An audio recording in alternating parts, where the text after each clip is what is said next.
Hello and welcome to Lunchtime Politics. First, the highlights.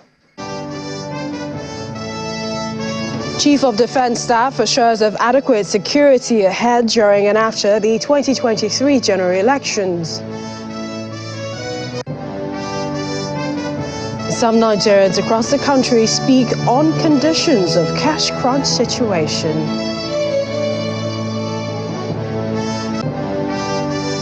And it's a sprint towards the finish line for 18 political parties and last-minute campaigns as they try to woo voters.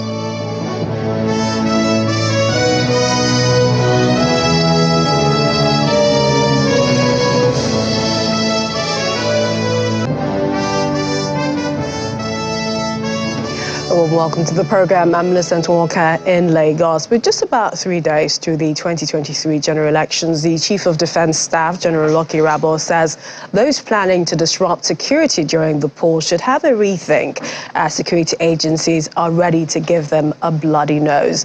He stated this while speaking to journalists after a closer joint security meeting with other security chiefs at the Defence headquarters in Abuja.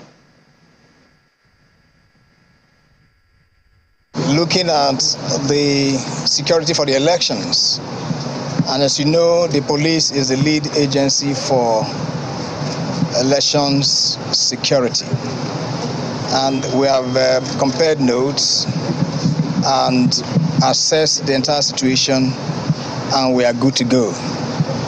The assessment is that we are set on all fronts. We equally got representation from the INEC chairman, who of course you have interacted with, who has also told Nigerians and the world that they are ready for this election. So by and large, we are good to go, and I'd like to use this opportunity to assure Nigerians that on the security front, we are good to go. Well, over in Ebonyi State, citizens are optimistic that the election will be peaceful despite concerns over security with breaches experienced in parts of the southeast. Regardless, the eligible voters there are optimistic of heading to the polls. Take a look. The build-up to the 2023 general election has had its fair share on Ebonyi residents, with notable concerns on insecurity, lack of money to spend, among other issues experienced by the region. The activities of gunmen targeting public facilities, including police stations and offices of the Independent National Electoral Commission in Ebonyi State and other parts of the region, have created some apprehension. People are in fear. It will definitely affect the turnout in voting, because people will be afraid of coming out to vote from their various destinations. They will be afraid to come out to vote because of the unknown situations. People should allow others to go and vote. You cannot be shouting you want to change the government, but you are still stopping people from doing the normal thing. At least we are concerned. The security situation in Southeast is not something to write over, but there is hope. However, despite this uproar, people are determined to exercise their rights to vote their preferred candidates, and they would want intervention for the prevalence of peace before, during, and after the election. We have suffered too much for past 8 years or more than that. So it's better that we cast our votes to the obedient man, so that God can manifest his work through the man. We have arrested anything that we causing from the spiritual realm. By prayers, we have arrested them. So we are going to come out there and vote. It's our right to vote for our right choice. Meanwhile, the new Commissioner of Police in the state, Falaye Olaleye, assures residents that everyone will be protected to carry out their civic duties. They should be rest assured that everyone will be secured to exercise their franchise. And we are going to provide maximum security, as the IG has said. And that is why I'm here. I've been here before. We have done it before. We are going to do it again. Everybody will be free to go out, canvass, cast the vote. As residents prepare for the best at the election season, Many hope that the 2023 elections will be devoid of negative fallouts that have characterized previous elections in Ebonyi State and Nigeria in general. Well, as the general elections draw closer, some would-be first-time voters have expressed their readiness to vote. But do they, who make up a large chunk of the voting population, understand INEC's procedure on election day? Our correspondent Kelly Egiga spoke to some of the first-time voters and tells us more. Voter turnout among the under 35s was just 46% of the last election in 2019. A figure in a country where people that age make up more than 2/3 of the population. But this time, the electoral umpire, INEC, has added more than 9.5 million new names to the voter register, and 3/4 of them fall below the age of 35. But do they understand the step-by-step voting process on election day? There is a space for, with the logo of the party I want to vote. And I think this is my thumb, press down the one I want to vote, and I think that is pretty much it. You know, I'm supposed to go there with my PVC card and get enrolled in the BVAS machine actually, and go for my printer, printing, or what's it called? Once I get there, I believe I'll go and check the voters list on the wall to be sure that my name is there and I'm at the right polling unit. Then after that, I'll proceed to the accreditation, to do my accreditation and wait for the time to vote. So I believe that's the process. Although I'm a first-time voter. But with Nigeria struggling with insecurity, high living costs and increasing poverty, many young voters tell me they are more keen to have a say about who leads the country at this point. This is the right time for us to elect a good leader that will manage the affairs of this country, because economic-wise we are down, politically-wise we are down, security we are down. For instance, since morning I've been trying to make withdrawal from the ATM since morning, and this is 3:30 already. I'm exhausted. I think we need to have a change. If policies are going to be made, the masses should be considered when we are making policies. And then there are still those who are indifferent about the polls. I feel our vote doesn't count, so I wasn't encouraged to get my voter's card. So I'm not this youth that is freaked out about the elections, about voting and all that. I'm just this free-minded Nigerian that lives his life the way it pleases God. Well, the numbers and stats don't lie. Many analysts believe Nigeria's young population, of course, who make up more than 60%, are perhaps ready to make a huge statement on election day. The wait is almost over as the countdown continues to the 7th general election since 1999. We will watch and see what plays out on election day. Kelly Egiga, Channels Television News. Joining us in the studio for more now is Mr. Ken Buuchi. He's the editor-in-chief, political economist. Thanks for joining us. Thank you very much. Nice to be here. All right. Looking at, a lot of comments on the elections, young people talking about, if they're going to vote and why they're not, and those that have not collected their PVCs. What do you think should guide people's votes? I think Nigerians have come, what I would say now, we have gone full cycle, and many people are becoming very much politically aware. And I want to use the words of Joseph Lyndon Johnson, the 36th president of the United States, said a man without a vote is a man without protection. So Nigerians know that they have a duty to themselves to protect themselves from bad leadership. And that's why you see the consciousness that is becoming a wave nationwide. And my joy is that the younger generation that have been actually aloof all these years are even the ones leading the vanguard for a change. And that change is that we must participate. Let us fill that space that we have left a void for so long. And that brings me to the issue of why people get bad governance. When good people refuse to come out to vote, the bad ones will take upstage the stage and they'll take over. So you end up being governed by your inferiors, by nitwits, by dimwits, by just sitting back and watching. So Nigerians have said, the youth, the younger generation especially, are saying enough is enough, and I'm happy they are coming out in droves. But we also know that previous election, has been characterized by voter apathy and many things, for many reasons. Insecurity is one of them. So in terms of preventing it from happening, in securing the votes and ensuring that people come out en masse, whose responsibility should it be? Is it INEC? Is it security agencies? Is it the citizens themselves? It is actually on the doorstep of the security agencies. As a matter of fact, I'm shocked that we are getting a report that today there was an attack in Kogi State. We shouldn't be having such. And to me, the security apparatchik in the country should wake up. And this is the time for them to tell Nigerians that we are able and capable. We have seen a space of attack in the southeast. We had election in the northeast, even in the height of Boko Haram insurgency. So I see no reason why we should be getting such reports of attack 4 days to a major election. The security agencies should wake up, especially the police, because they are primarily their duty. I've seen military people being deployed, showing show of force here and there. That is good to tell the criminals that, man, we have taken over. And this is not the time for you to monkey around. When you breach the law, we take you down. And they should take them down.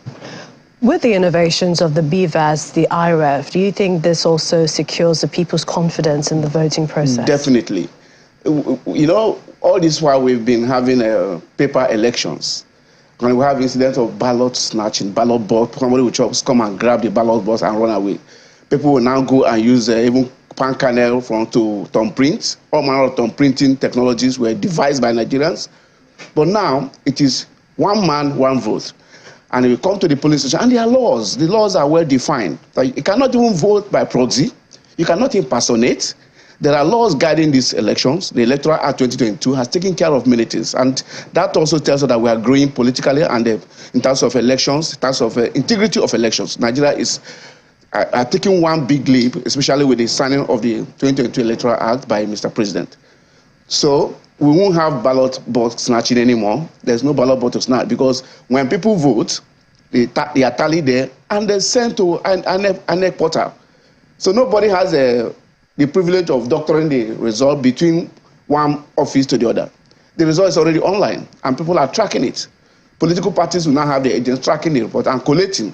And it must tally with what INEC presents because we all get feeding from the same server. So that's the beauty of deploying technology. We have been crying for this. And I think we are getting there. So I guess it's all eyes to Saturday. We appreciate your time. Mr. Ken Buuchi is the editor-in-chief, the political economist. Thanks for joining us on the program. Thank you very much. I appreciate it.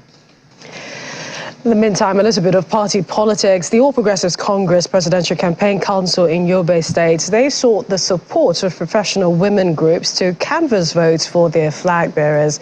This is in both federal and state levels. Senator Alkali Jajere, a member of the campaign council at a meeting with leaders of the professional women groups in Damaturu, revealed that women are critical stakeholders in every election and they cannot be taken for granted. Because it's some few days to the election, and there are some gray areas that we want to fine-tune. Women as ambassadors of the Bat and Kashim's campaign organizations, they are playing a very vital role. And then it is envisaged that women boards are the critical board that we need. Women, if they promise, they deliver. So that's why we are harnessing as a mobilizers, as mothers, as sisters, we are mobilizing them. And these critical groups are professional women groups. Some of them are nurses, some of them are doctors, some of them are in the civil service. They have contact with other women, especially the nurses and doctors and other groups. So they have contacts every day with women. So we are using them to campaigns during those contact with those women who are not fully sensitized on the elections. And we are also using them to canvass as our ambassadors at the polling unit for any woman that is not properly educated or properly sensitized on how to vote. Still to come on the program, we'll have more from other political parties. Plus, our correspondent joins me on election preparations in Buuchi, northeast Nigeria. Do stay with us.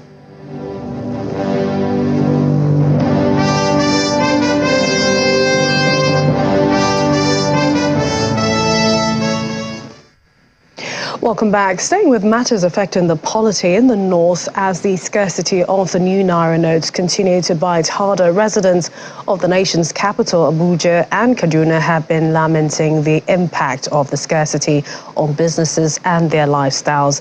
Some of them in the two cities gathered at branches of the Central Bank of Nigeria to deposit their old currencies.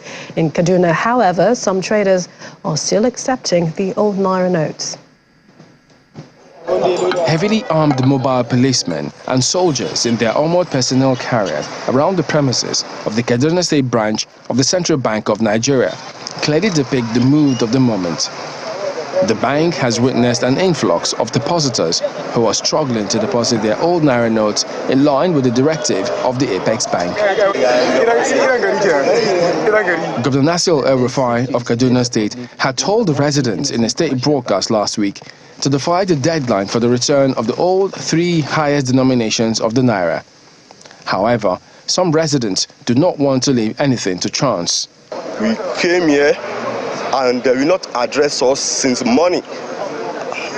As at yesterday, I'm here since 5 o'clock until around 5:30 before they came addressed us that they cannot be able to collect the money from us that very day. We should go and come back. People, they are suffering about the policy because there is no cash in the hand of people. It's a similar situation in the Federal Capital Territory, where the police is ensuring that the depositors maintain some orderliness in their attempt to deposit the old notes.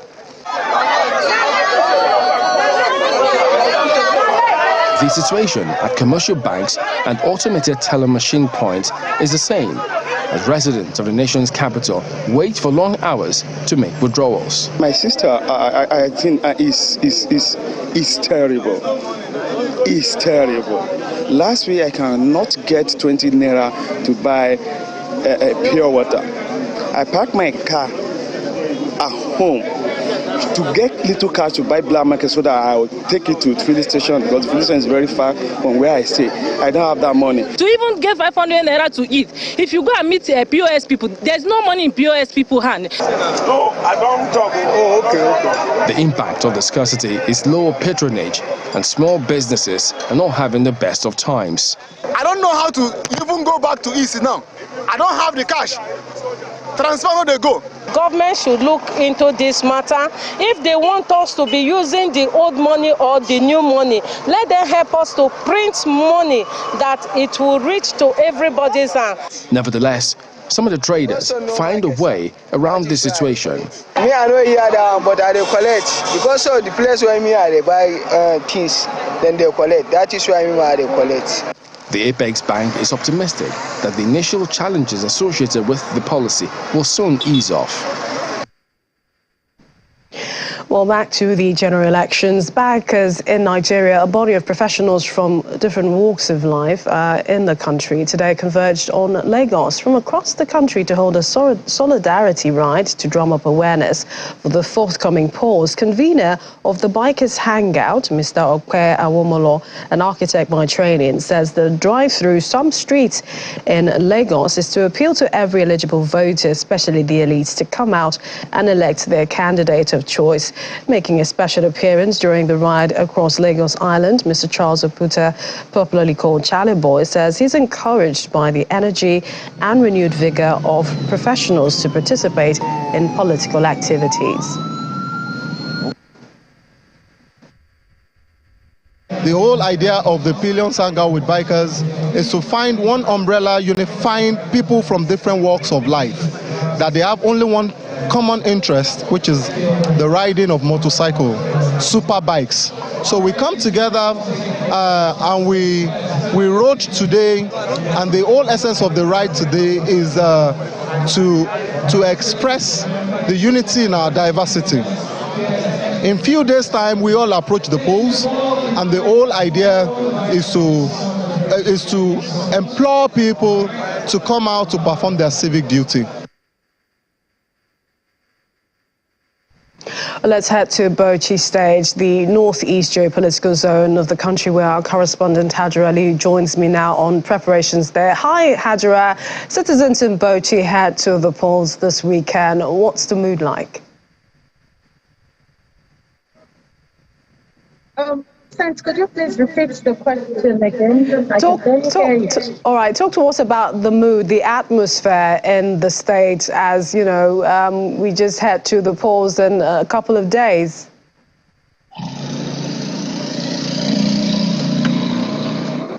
If you can hear me, the atmosphere is quite relaxed here in Buuchi State. It's peaceful, I would say, for now. A lot of people here are more concerned about other things. Many people are worried about... All right, talk to us about the atmosphere in the state as, you know, this has told in a couple of days. People are actually more concerned about livelihood at the moment. Someone goes to the ATM and queues up for several hours. By the time they get home, they are exhausted. So this is the situation we're seeing right now at the moment in Buuchi. That does not mean that people are not having the conversation about this election in their cycles. They talk about this. They talk about how they want this election to be done with so that they would know the direction that the country is going from here. Even the political parties themselves have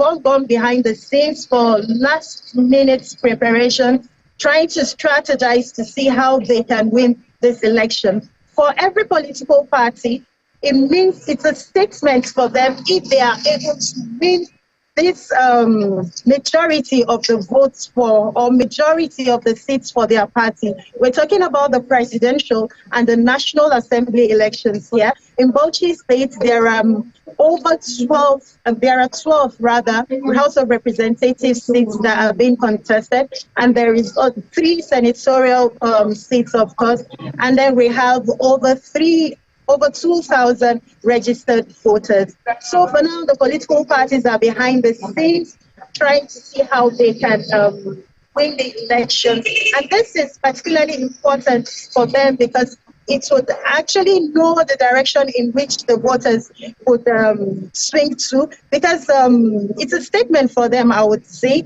And then most governorship candidates like to have most governorship candidates would like to see that they get majority of the National Assembly seats, because for them, if they win in the election, it would be nice to have people in the National Assembly which they can work in harmony with. So you understand the dynamics now. It's a party affair, actually. It's not just about the presidential election. And then there are candidates in the presidential election who have not yet tested their popularity in any election in Buuchi State, even though there are situations where we see that voters vote a different party during the presidential election, and then for the governorship election, they vote the opposition. But for now, it's unpredictable. We can't say which way the voters are going to vote. Indeed, and our correspondent Hajra Ali spoke to the INEC rec in Buuchi as to election preparedness. Let's just take a listen to him. Presiding officers and assistant presiding officers, we have over 1,000, over 2,000, I mean, because we have 5,423 polling units.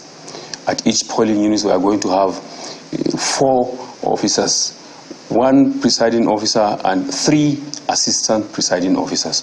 So you multiply 5,423 polling units by 4.